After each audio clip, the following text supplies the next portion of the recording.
Assalamualaikum warahmatullahi wabarakatuh. Surat Al-Kahfi ini dinamai Al-Kahfi, dan Al-Kahfi itu kalau dalam bahasa Indonesianya itu gua.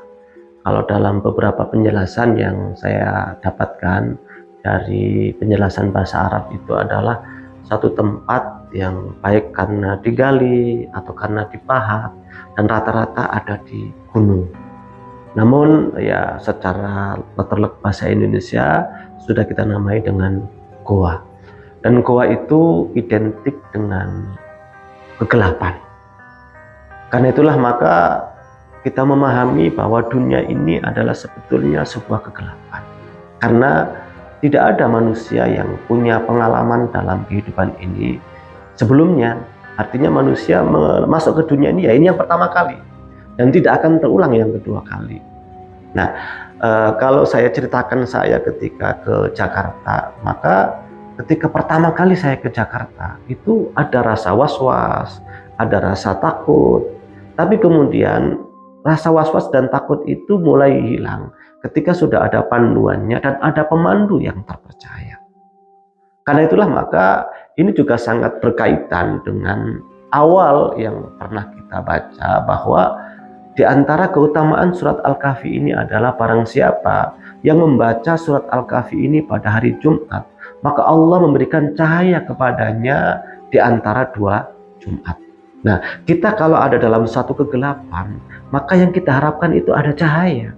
Makanya orang kalau di dalam gua gelap terus ada seberkas cahaya, itu harapan yang luar biasa. Dan rupanya kalau kita telusuri dalam surat Al-Kahfi ini adalah salah satu surat yang di dalamnya menyebut kata rusyd itu paling banyak. Kata-kata rusyd itu petunjuk, bimbingan, kesolehan, keistiqomahan, itu banyak disebut dalam surat Al-Kahfi. Misalnya di ayat ke-10 ketika Allah mengisahkan secara global tentang kisah Ashabul Kahfi, mereka ketika pergi itu berdoa kepada Allah, Rabbana atina min ladunka rahmah wa hayyi' lana min amrina rasyada. Di mereka yang harapkan itu adalah mendapatkan rasyada, mendapatkan bimbingan, mendapatkan petunjuk, mendapatkan kesolehan, keistiqomahan dari Allah Subhanahu wa taala. Dan karena itulah maka ayat seperti ini yang biasanya saya jadikan argumentasi bahwa Ashabul Kahfi ini nggak lari dari masalah, nggak meninggalkan persoalan, tapi mereka masuk ke dalam gua ini bukan dalam pengertian melarikan diri, lari dari masalah, tapi mereka ingin mencari solusi. Maka doanya, atina min ladunka rahmah wa hayyi' lana min amrina rasyada. Ini yang pertama. Ayat yang kedua juga menyebutkan wa qul asa ayyahdiyani rabbi li aqraba min hadza rasyada dalam ayat ke-24. Kata-kata rasyada juga disebutkan di dalam ayat 24. Ayat ke-66 yaitu ketika Allah menceritakan tentang Nabi Musa yang belajar kepada Khadir, maka apa yang diminta oleh Nabi Musa? Nabi Musa mudah-mudahan mendapatkan rasyada. Alimta rasyada, mimma alimta rasyada. Minta agar diajari untuk mendapatkan petunjuk, mendapatkan kesolehan, mendapatkan keistiqomahan, mendapatkan kebaikan. Dan di ayat ke-17 Allah Subhanahu wa taala memberikan penjelasan bahwa Allah lah yang memberikan petunjuk. Allah itu adalah yang mursyida, memberikan petunjuk, memberikan bimbingan, memberikan penjelasan kebaikan kepada umat manusia. Karena itulah maka Al-Kahfi, kegelapan, maka dalam suasana gelap itu yang paling diperlukan orang adalah cahaya. Dan siapa yang membaca surat Al-Kahfi di setiap hari Jumat, Allah memberikan cahaya kepadanya di antara dua Jumat.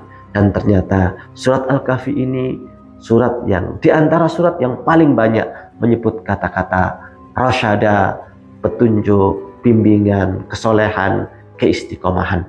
Bahkan kalau kita lihat misalnya di dalam ayat yang lain, misalnya dalam surat Al-Baqarah, Allah Subhanahu wa taala menyebutkan la ikraha fid din, qad tabayyana ar-rusydu minal ghayy. Telah jelas antara petunjuk dan kesesatan. Berarti rasyadan itu adalah cahaya yang memberikan petunjuk kepada kita agar jelas kemana kita melangkah. Lawannya adalah ghayy, penyimpangan, kegelapan, kesesatan. Dan ada beberapa ayat yang membandingkan antara rusyd dan ghay itu memberikan penjelasan bahwa ghay itu seolah-olah ada dalam gua yang tanpa petunjuk, tanpa cahaya, dia akan tersesat, bisa masuk lubang, bisa tertabrak batu, bisa macam-macam. Kalau dalam kegelapan itu, maka dengan rasyada, dengan petunjuk, maka dia akan mendapatkan cahaya untuk menapaki kehidupan di muka bumi ini agar selamat sampai bertemu dengan Allah Subhanahu wa Ta'ala. Wassalamualaikum warahmatullahi wabarakatuh.